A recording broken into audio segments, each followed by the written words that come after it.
God, this is us.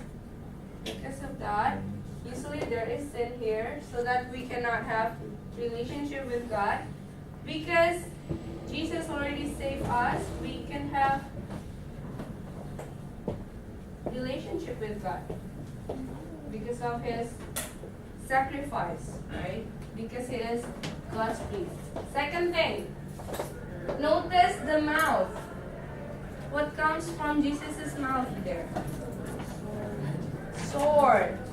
Yeah. And in Hebrews 4:12, let's see. Wilson, open Hebrews 4:12.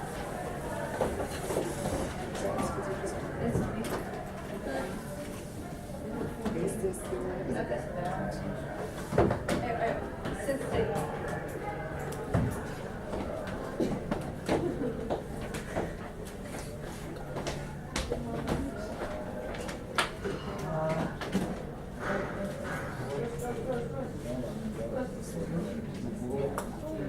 Okay, who can find Hebrews 4:12?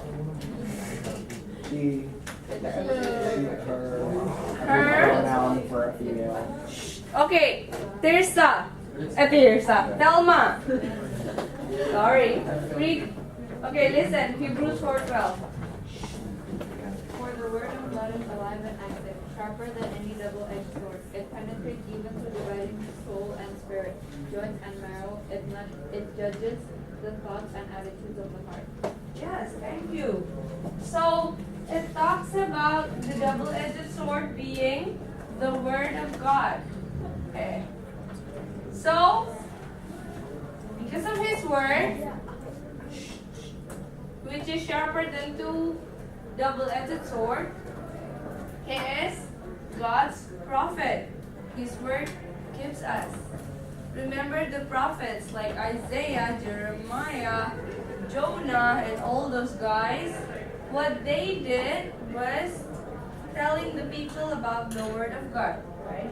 So they bring God closer to the people through their words, right? So this is also what Jesus do. Jesus was in the earth teaching, right? Bringing God's word to the people, so that He is a prophet. Now look at this. Look at the cycle. Can everybody see this? Yeah. Because of Jesus, we can have relationship with God. Before Him, remember I draw a bridge here, it was our sin. But because of Him, our sin is gone. And then we can have relationship with God again. His word coming to us, and then we can come to Him because we are already forgiven. Okay, that is Jesus being the priest and the prophet. The third thing, notice the feet. In Revelation it says it's like bronze, glowing, shining, shimmering, splendid. Whoa. Okay. And okay guys, it explains about Jesus as the King. How does it work? Okay. So the bronze, the metal, is burned in the fire. So it shows how it is actually strong, how it's hot, how it's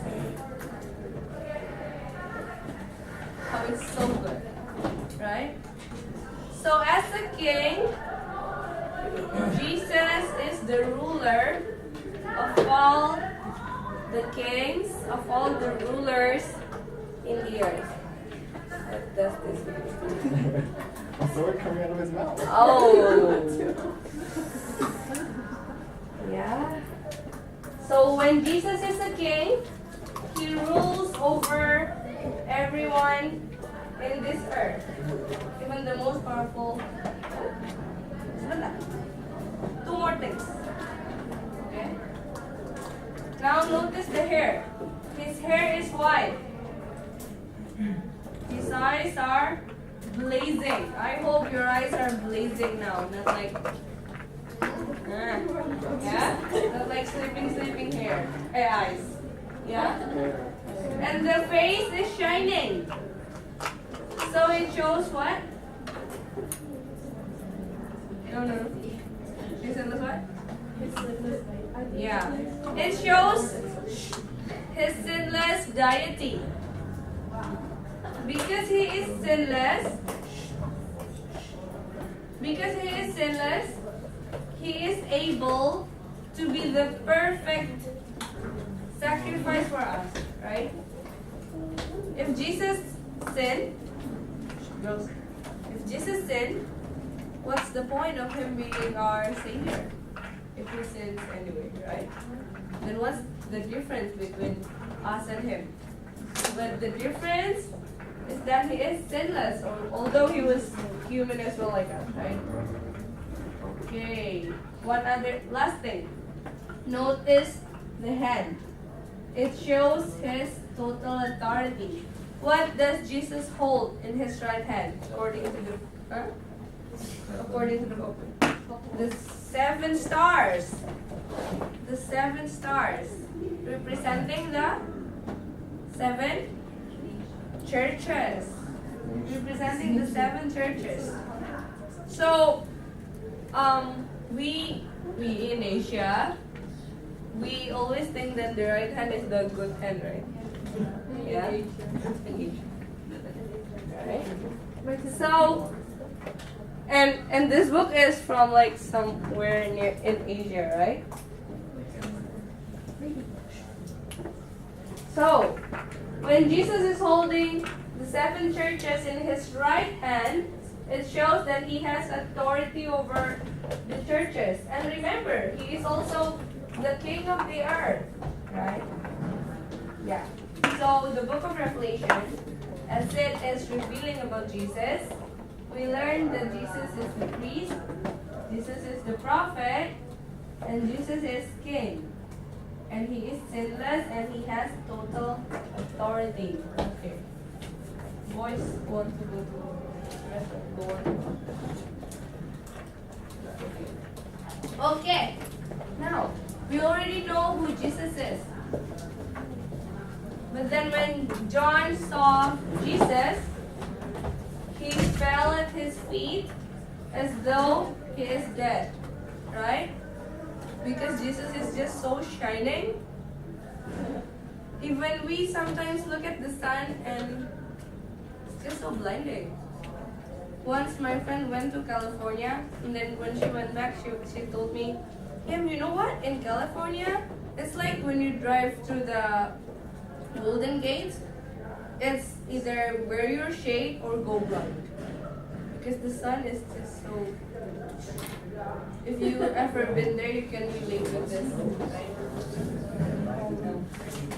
Okay, so when we want to see God, look at this. This is so important. When you want to see God, should you use something like this so you can actually see Him? So you don't fall? Yeah. I don't think that's for an eclipse. Yeah, well, that's the point. Okay, No, I know, but you see I the think point, that's more yeah? for religion. No! Instead, hey, Jesus said, do not be afraid. We don't need to be like so overwhelmed. Well, yeah, we need to be overwhelmed, but it's not that we have to be moving away from Him. Because Blaise Pascal said, lies. He said, Jesus is the God whom we can approach without pride, and before whom we can humble ourselves without despair. Imagine, you can talk to the priest, you can talk to the king, you can talk to the prophet just as who you are. You come to him just as who you are. Isn't that a really encouraging fact? That you can come to your Messiah, that you can come to your Savior with such a positive attitude, right? Okay. One last thing before we move on. Quick. To understand who Jesus is, we must understand where Jesus is. Okay, everybody turn your Bible to Revelation 5, verse 5 to 6. And I want Ethan to read this. Get your Bible out. Revelation 5, verse 1 to 6. Right.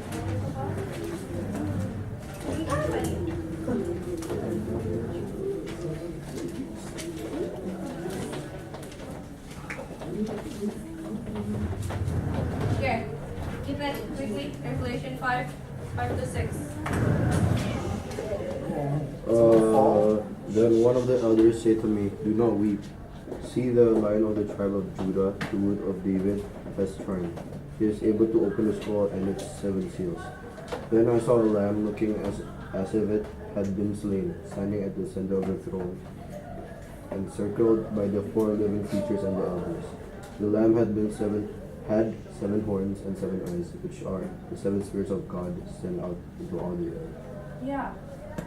So, Jesus is standing at the center of the throne, encircled by the 4 living creatures and elders. We'll talk about them later on. Yeah, so he is at the center. As he is the thing that is revealed in the book, obviously he is at the center. Right? There is no circumference without a center. Remember, if you want to make a circle with your compass, if you don't have the middle part, everything will go away, right? This will be a mess. So, if there is no Jesus in the center of the circle, everything will just be chaos. Now, in your workbook, just under here, yeah. Now that you already know that he is the priest, the prophet, and the king, and he has total authority, and he is sinless, and he is the center of everything, write down how would you come to him now? How would you address him? Is there something different that you will do? Or if not, explain to me what you have been doing in the past now, how you address Jesus, okay?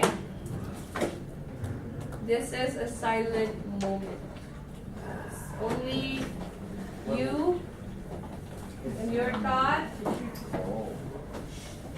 and your book. Okay, 5 minutes until the bell rings. Just wait.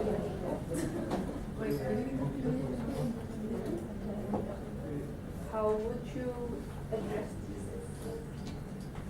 How would you know that Jesus is priest, prophet, he is the center?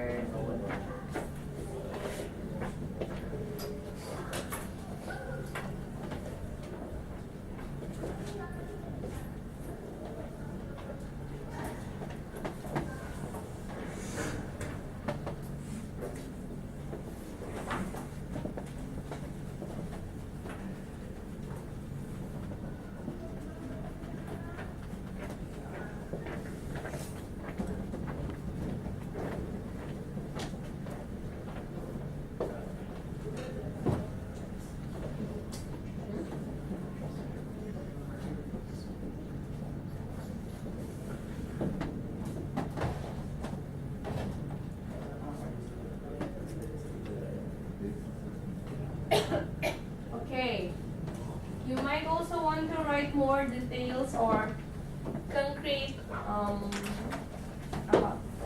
activity, like concrete example.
your workbook under the table and also the Bible under the table.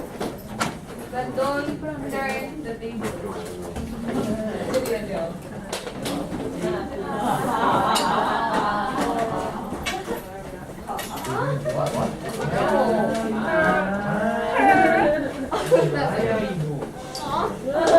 Okay, attention to me first. Now, listen.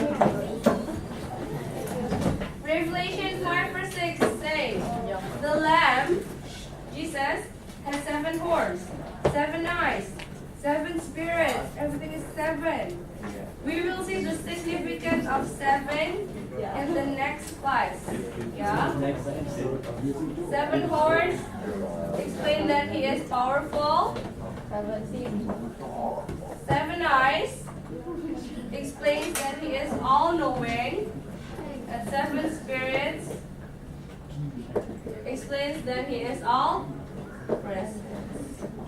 Okay, so you see how good this is. How powerful, how knowing, so present.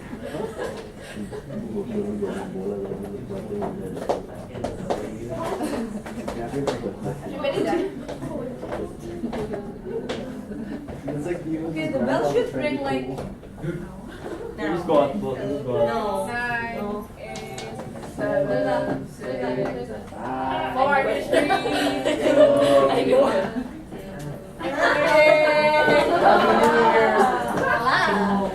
Okay, go out. You got it here, people. Good to be with you. Hey, Boel. Me finally gets time. D. Also, we D. Oh, thank goodness I don't have to work it. I can draw. I actually spent the whole day thinking about Bye for school.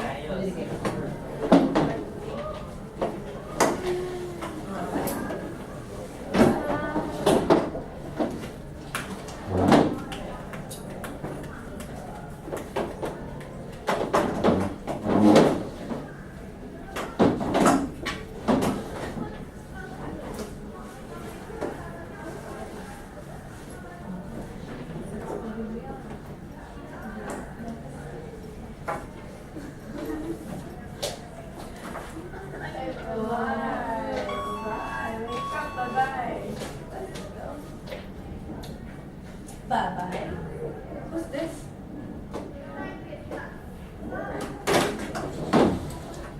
Oh yeah, there it is.